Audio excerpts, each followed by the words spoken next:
Welcome sa Tagalog Horoscope, ang iyong gabay sa pang-araw-araw na buhay. Hatid namin ang pinakadetalyadong horoscope na magsisilbing gabay mo sa pera, trabaho, pag-ibig, kalusugan, at swerte. Naway magtagumpay sa buhay ang lahat ng ating tagapakinig at subscribers sa buong mundo.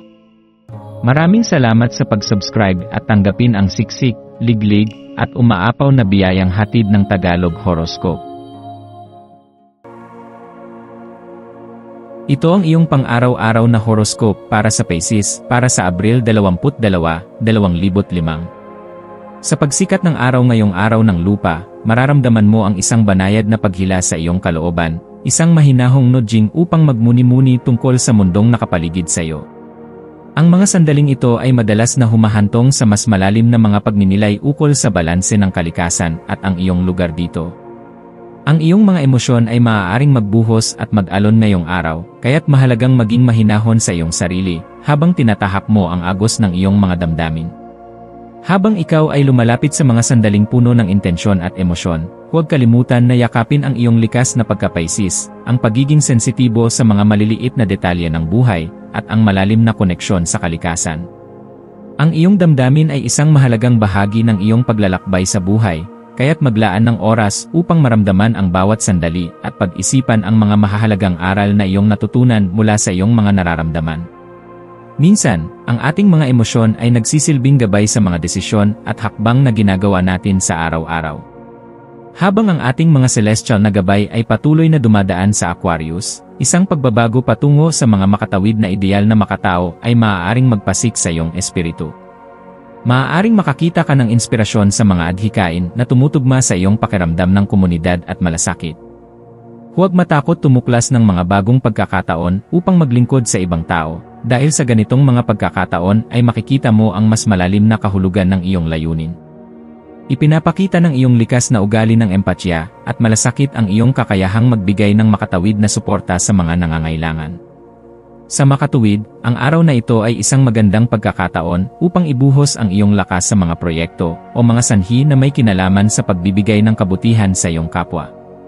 Minsan, ang pagtulong sa iba ay magdadala sa atin ng hindi inaasahang kaligayahan at kasiyahan, at ang iyong puso ay magiging mas magaan sa pagtanggap ng magagandang bagay mula sa mundo at sa mga tao sa iyong paligid. Ipagpatuloy ang pagtingin sa mga bagay na may kabutihan at malasakit. Ngayong araw, mas mahusay na maglaan ka ng oras upang pag-isipan ang mga maliliit na bagay na madalas ay hindi napapansin ngunit may malalim na kahulugan.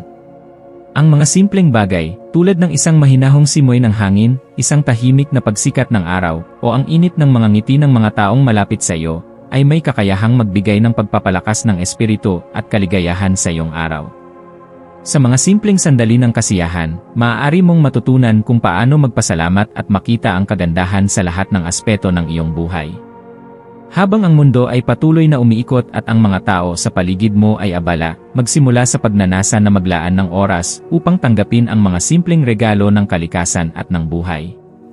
Sa pagtanggap ng mga simpleng bagay na may kasamang pagpapahalaga, makakakita ka ng mas malalim na koneksyon sa iyong sarili at sa iyong kapwa. Habang ikaw ay naglalakbay sa araw na ito, maging maingat sa kung paano nakakaapekto ang iyong mga damdamin sa iyong mga saloobin at aksyon. Mahalaga na mapansin mo ang pag-akyat at pagbaba ng iyong emosyon upang mas mapili mo ang tamang landas para sa iyong sarili. Kapag ikaw ay puno ng kalungkutan o kawalan ng pag-asa, tandaan na ang bawat pakiramdam ay may dahilan at may layunin. Ang iyong mga damdamin ay hindi laging permanente, kaya't magtiwala na ang bawat alon ng emosyon ay lilipas din. Ang pagiging handa na magbukas ng iyong sarili sa positibong pananaw ay isang mahalagang hakbang patungo sa personal na pag-unlad.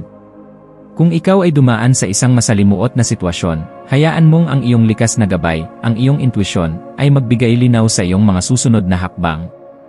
Huwag kalimutan na magtiwala sa iyong sarili at maglaan ng oras upang mag-reflect at makinig sa iyong puso. Ang mga sagot na iyong hinahanap ay madalas nang naroroon, at ang pagninilay na ito ay magdadala sa iyo ng mga kasagutan na may magaan at positibong enerhiya. Magtiwala na ang mga gabay ng iyong intuisyon ay magdadala sa iyo sa tamang direksyon sa buhay. Ngayong araw, itaguyod ang iyong likas na katangian ng pagiging mahabagin at magpatuloy sa pagtulong sa mga nangangailangan. Ang iyong malasakit sa iba ay hindi lamang makikinabang sa mga taong matutulungan mo, kundi pati na rin sa iyong sarili. Sa pag-unawa sa kanilang mga pangangailangan, makakahanap ka ng mas malalim na kahulugan at kagalakan sa mga simpleng bagay. Patuloy na magbigay at magbahagi ng iyong lakas at pagmamahal, at makikita mo na mas maraming magagandang pagkakataon ang dumarating sa iyong buhay. Ipagpatuloy ang pagtulong sa iba, hindi lamang dahil kailangan nila ito, kundi dahil makikinabang ka rin mula dito. Ang pag-aalaga sa kapwa ay nagdadala ng mas malaking kagalakan at nagsusustento ng pagmamahal na magbabalik sa iyo ng mga positibong bagay. Ang mga kulay na magdadala ng lakas at positibong enerhiya sa iyo ngayong araw ay ang berde at puti. Ang berde ay isang kulay ng balanse, buhay at pag-asa.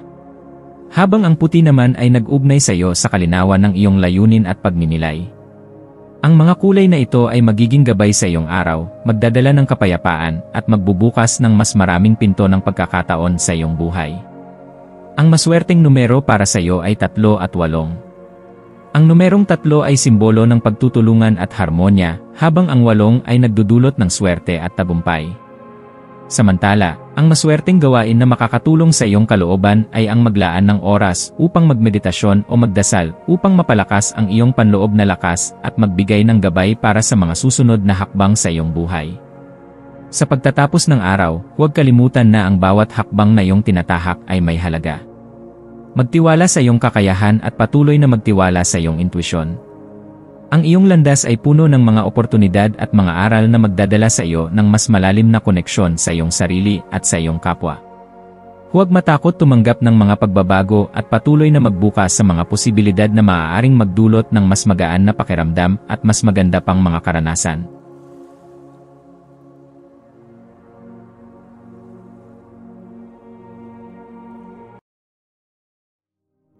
Tayo ay magkaroon ng kaunting sandali upang ipagdasal ang lahat ng mga dalangin ng ating mga subscribers, na sana'y matamo nila ang kanilang mga pinapangarap sa buhay, magandang trabaho, mabuting kalusugan, payapa at masayang pamumuhay, at siksik, liglig at umaapaw na biyaya at kayamanan.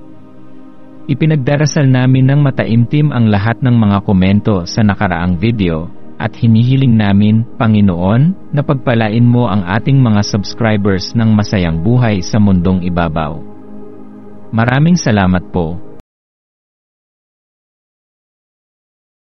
Maaari kayong mag-subscribe sa aming channel na Daily Prayer, kung saan nag-a-upload kami ng pang-araw-araw na Catholic Gospel Readings, Reflections, at Daily Rosary Reading para sa lahat ng misteryo ng araw.